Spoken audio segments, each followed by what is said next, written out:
अनमोल वचन अखिल भारतीय संत मत सत्संग के संस्थापक और गृहस्थ में आनंद योग के जनक परम संत महात्मा परम पूज्य श्री यशपाल जी महाराज अर्थात परम पूज्य भाई साहब जी द्वारा प्रतिपादित इन अनमोल वचनों का पालन करना अति आवश्यक है।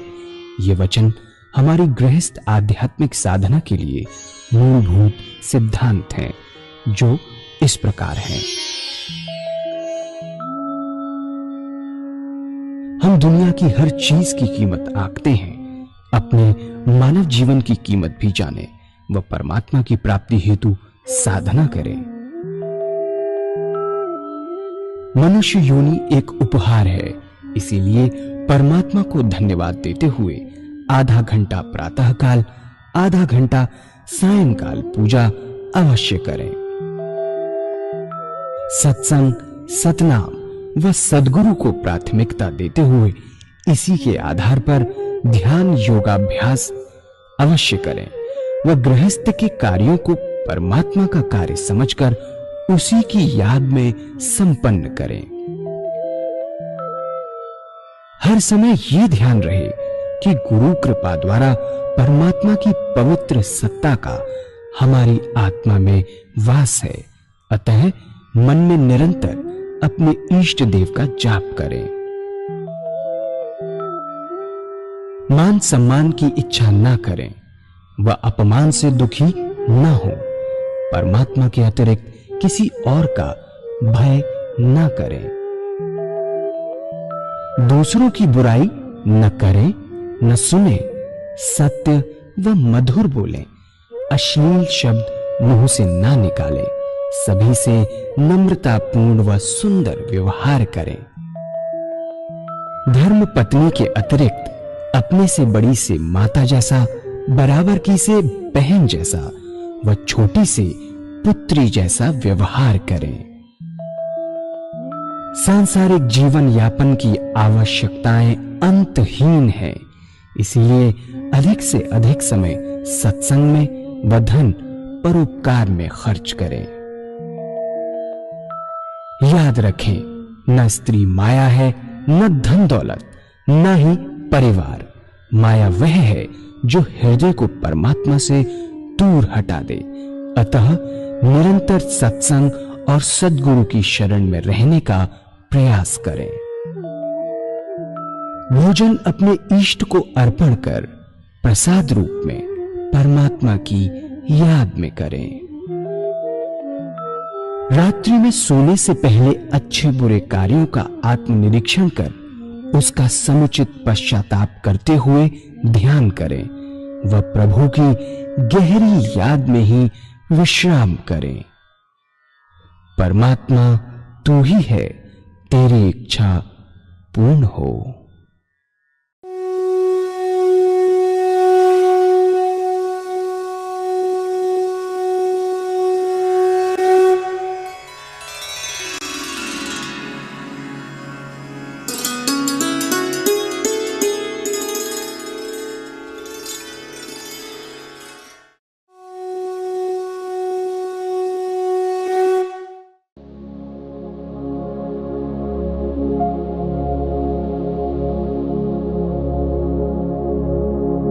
जय सद्गुरुदेव जय पद शरणं श्रेयस्वरूप चरणों शरणं। जय सद्गुरुदेव जय पद शरणं श्री। बहुत सुंदर तरीका जो मैं आपके सामने रखूंगा कि कैसे कैसे लोग आते हैं और क्या क्या क्वेश्चन होते हैं, वो मैं आपके सामने रखने की कोशिश करता हूं। एक बार एक डॉक्टर ने प्रश्न किया, ये पूजा का क्या फायदा, और अक्सर बात करते हैं। जो संस्कृत में पीएचडी कर रहे हैं, एक बार उनके कॉलेज के अंदर मेरे को जाने का मौका मिला और वह मेरा कार्यक्रम था। तो उन्होंने पूछा गुरु की क्या जरूरत है। बस बस पूछा। और पीएचडी कर रहे थे संस्कृत के अंदर। मैंने पीछे मुड़ के कहा कि बेटा कोई जरूरत नहीं है गुरु की। क्या जरूरत है? कोई जरूरत नहीं है। मास्टर की कोई जरूरत नहीं है। फौजी में मेजर की कोई जरूरत नहीं है। यही प्रश्न उसने किया, जबकि वो प्रोफेसर था, टीचर था, कि गुरु की क्या आवश्यकता है। मैं कुछ नहीं, कोई जरूरत नहीं है गुरु की। तो पसीने आ गए उनको। तीन थे, तीनों पसीनों में बैठ गए। मैं अपने कार्यक्रम के लिए निकल गया आगे। और जब लौट के आया तो तीनों ने कहा कि साहब आपसे एक प्रश्न किया था कि गुरु की क्या आवश्यकता, आपने जवाब ही नहीं दिया। मैंने कहा आपने हाई स्कूल पास किया बगैर गुरु के, इंटर किया बगैर गुरु के, अब पीएचडी कर रहे हो, इसमें गाइड की आपको जरूरत तो है नहीं, बगैर गाइड के कर रहे हो।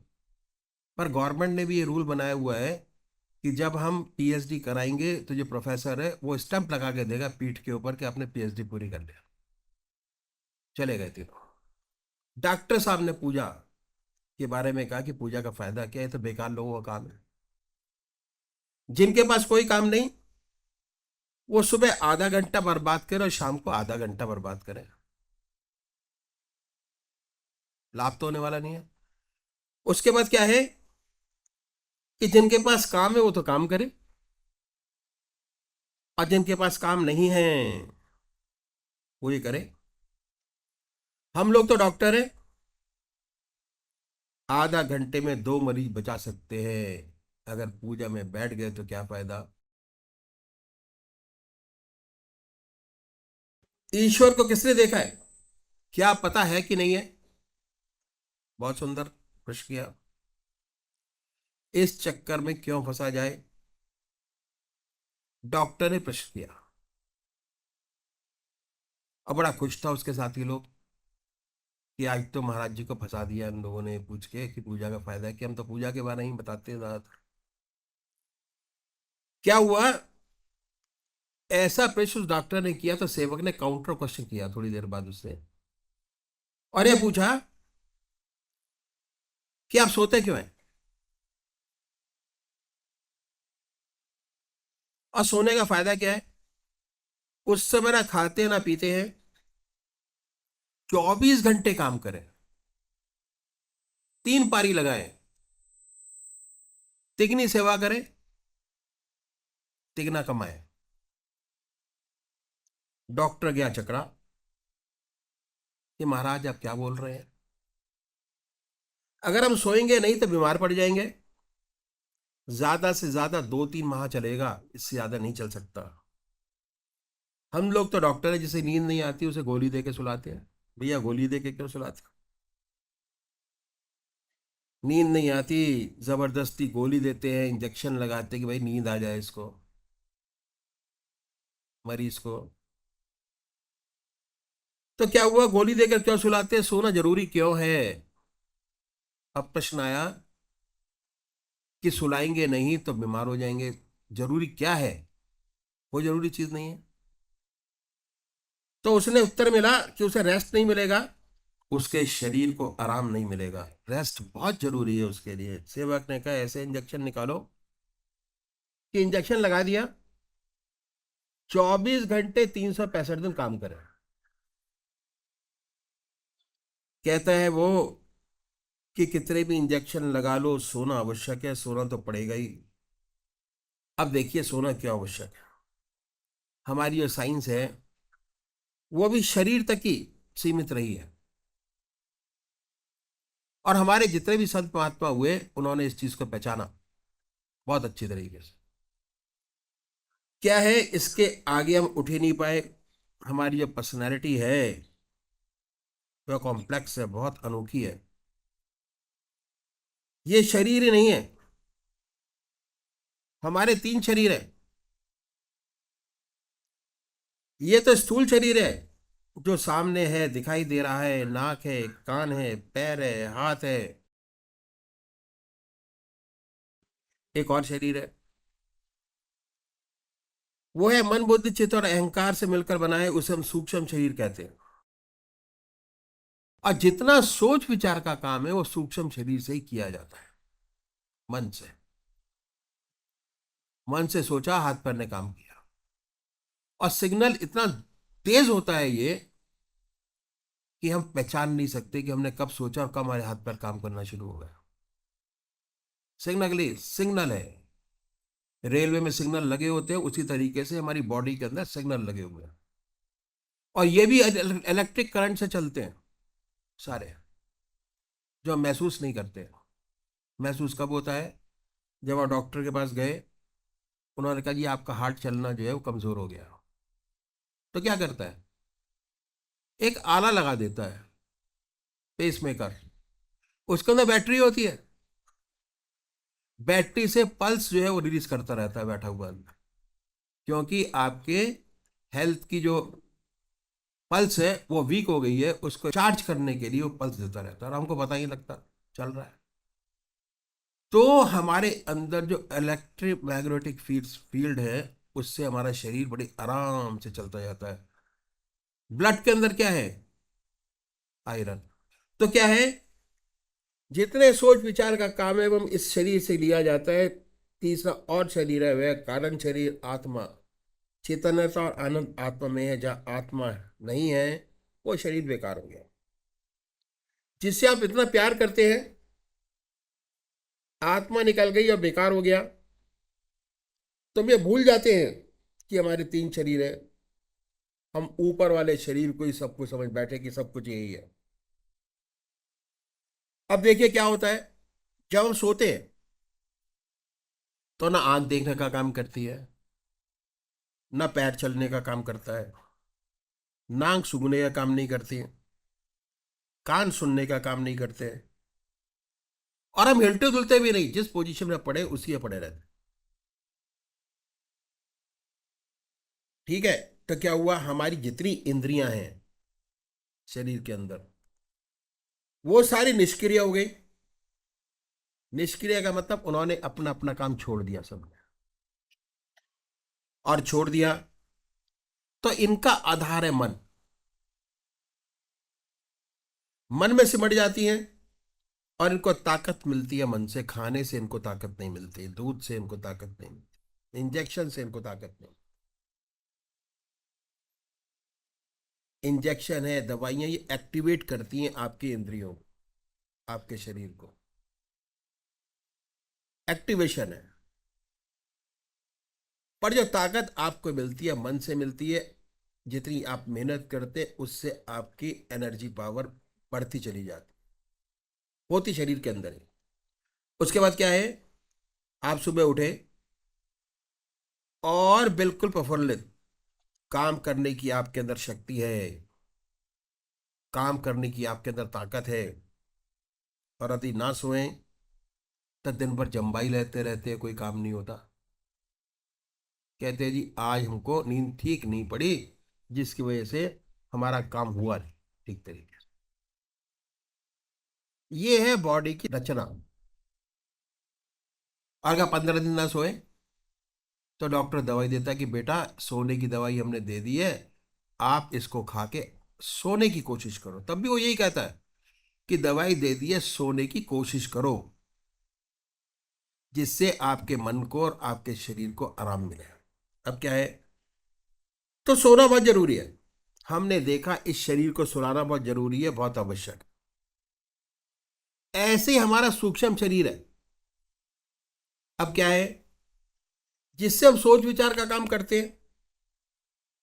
तो जैसे हमने शरीर को आराम दिया, उस प्रकार इसको भी आराम देना बहुत जरूरी है। और हमारे ऋषियों ने, महर्षियों ने इस बात को जाना, इसलिए उन्होंने कहा कि आधा घंटा सुबह और आधा घंटा सायंकाल भगवान की आराधना करो, पूजा करो। आराधना करो, पूजा करो, परमात्मा की पूजा करो। तो क्या होगा, भगवान में चित्त एकाग्र होगा, कंसंट्रेशन आएगा,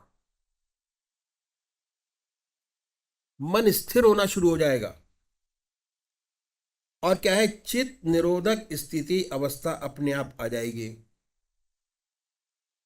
और यही भगवान श्री कृष्ण ने गीता में भी कहा है। चित्त की वृत्तियों का निरोध प्राप्त करना, ऐसा समय जिसमें आपके मन के अंदर कोई भी विचार न रहे, एक के अलावा।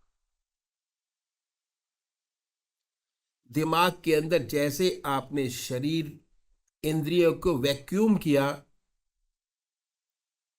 सोते हुए, अगर सोते हुए किसी का हाथ उठा के आप ऊपर कर दे तो अपने आप गिर जाता है वो, इसका मतलब निष्क्रिय है। जैसे आपने अपनी इंद्रियों को निष्क्रिय किया, उस पर उसी तरीके से आप अपनी इंद्रियों को निष्क्रिय कीजिए।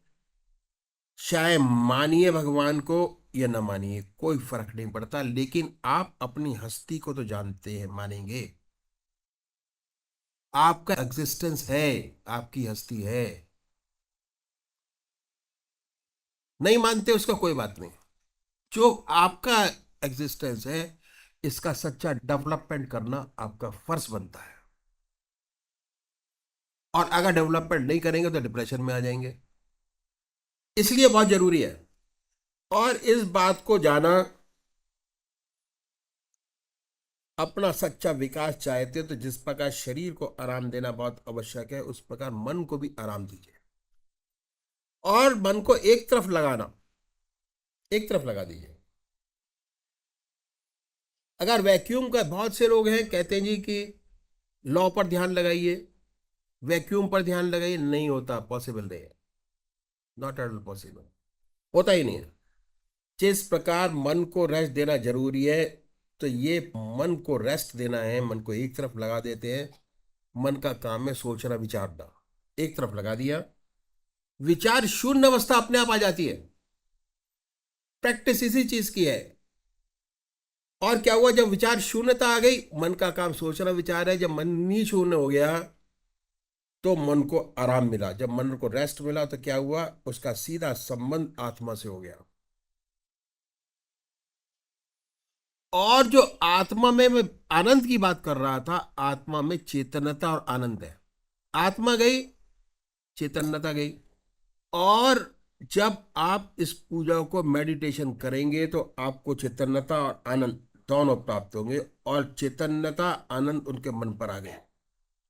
उसके बाद कितना हल्का फुल्का महसूस करेंगे, कितनी अनुपम शांति और आनंद मिलेगा, ये अनुभव का विषय है, अनुभव किया जा सकता है। गूंगे का गुड़ है, जो महसूस करता है वो बता सकता है, महसूस कर सकता है। अगर आपको कि आपको क्या आनंद इससे मिला, तो उसको एक्सप्लेन करना बड़ा मुश्किल है। पर हमारे जितने भी बुजुर्ग हुए, उन्होंने बहुत सी किताबें लिखी इसके ऊपर, जो आपको बाहर मिलेंगी। उसमें अगर आप देखेंगे तो किस प्रकार हमारे सदगुरुदेव ने अपने गुरुदेव को अपने पूरे मन, आत्मा, शरीर से समर्पित किया, वो उसमें पढ़ सकते हो। और किस तरीके से वो गृहस्थ के अंदर रहते हुए आगे चले, वो भी आप देख सकते हैं, ले सकते हैं बड़े आराम से। तो ये है।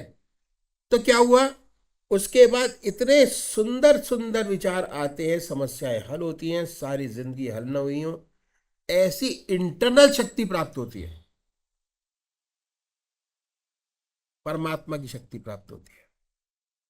और फिर सच्चे मनुष्य के गुण भाव पैदा होते हैं, अपना सच्चा ज्ञान पैदा होता है। हम जान जाते हैं कि हम क्या हैं। और जब हमें ये अनुभव जो हुआ कि हम क्या हैं, तो हमें अपना वास्तविक स्वरूप नजर आता है कि हम कोई गैर नहीं है। जितनी आत्मा हमारे अंदर है, हमारे साथी भाई में भी उतनी ही आत्मा है, अलग नहीं है। और उसके बाद जितने संत हुए, इस बात को उन्होंने जाना और अंतिम निष्कर्ष यही निकाला। महात्मा तुलसीदास जी ने कहा कि जड़ चेतन जगजी जगत सकल राम में जान। सूरदास जी ने हर प्राणी में, पशु में, लता में, वृक्ष में भगवान कृष्ण नजर आते थे। और क्राइस्ट ने यह कहा कि आप अपने पड़ोसी को उतना प्यार करो जितनी आप अपनी आत्मा को करते हो।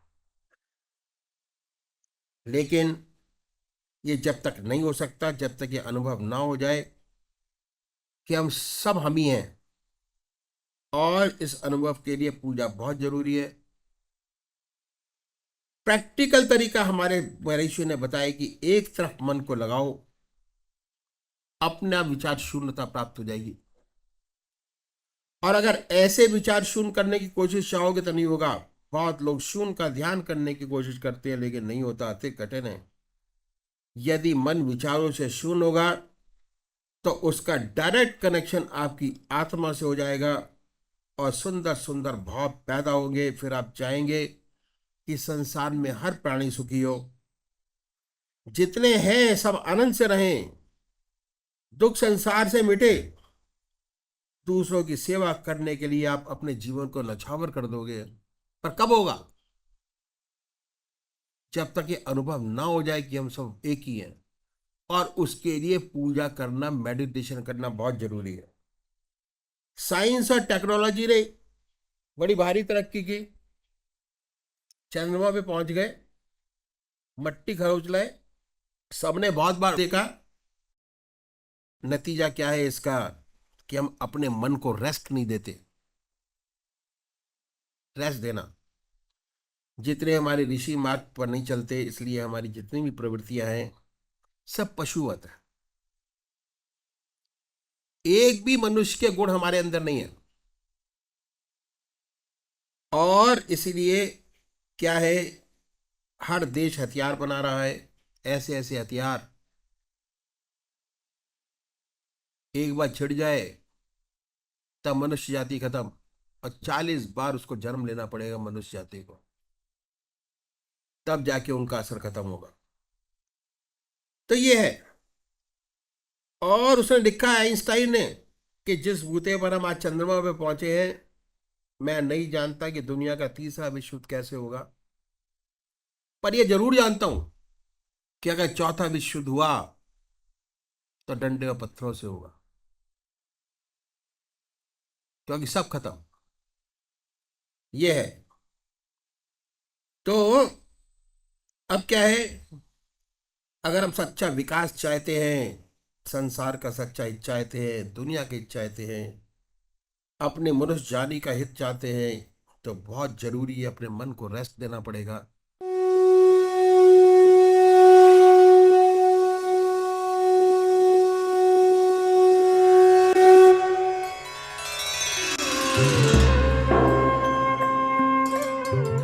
ध्यान योग के कार्यक्रम आनंद योग से निशुल्क जुड़ने के लिए संपर्क करें 9810239677।